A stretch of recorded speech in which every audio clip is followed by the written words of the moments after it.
గత 4 సంవత్సరాల నుంచి కూడా ప్రభుత్వాలు ఇంతకుముందు ఉన్న టీఆర్ఎస్ ప్రభుత్వము అదేవిధంగా రేవంత్ రెడ్డి కూడా ముఖ్యమంత్రి అయిన తర్వాత కూడా నేను ఈ రియంబర్స్మెంట్ నేను వెంటనే విడుదల చేస్తా ఆ మేనిఫెస్టోలో కూడా చెప్పడం జరిగింది.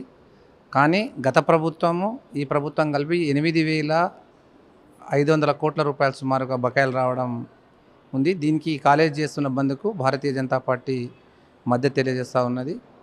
ఎందుకంటే ఇవాళ మొన్న బడ్జెట్లో సుమారుగా 1,200 కోట్ల రూపాయలు కూడా కేటాయించడం జరిగింది. వాళ్ళకు కూడా చెక్కులు ఇచ్చి వాళ్ళకి మీరు ట్రెజరీలో పోతే ఆ చేవి కూడా పాస్ అవుతలేదు.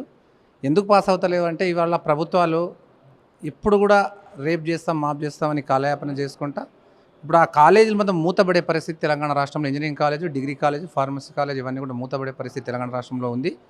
విద్యార్థులకు మానసికంగా వేధించడం, అక్కడ పూర్తయిన ఇంజనీరింగ్ విద్యార్థులు కావచ్చు, డిగ్రీ ఇంటర్ విద్యార్థులు కావచ్చు, ఏ విద్యార్థులు కూడా అన్ని కళాశాలల్లో కూడా ఇవాళ వాళ్ళకు డబ్బులు కడితేనే టీసీలు అండ్ సర్టిఫికేట్ ఇచ్చే పరిస్థితి తెలంగాణ రాష్ట్ర కాలేజీ పరిస్థితి. సుమారుగా 1000కి పైన సుమారు 15 లక్షల మంది విద్యార్థుల జీవితాలతో తెలంగాణ రాష్ట్రంలో ఈ రాష్ట్ర ముఖ్యమంత్రి రేవంత్ రెడ్డి గారు తన జీవితాల చిలగాట మాడుతూ ఉన్నారు.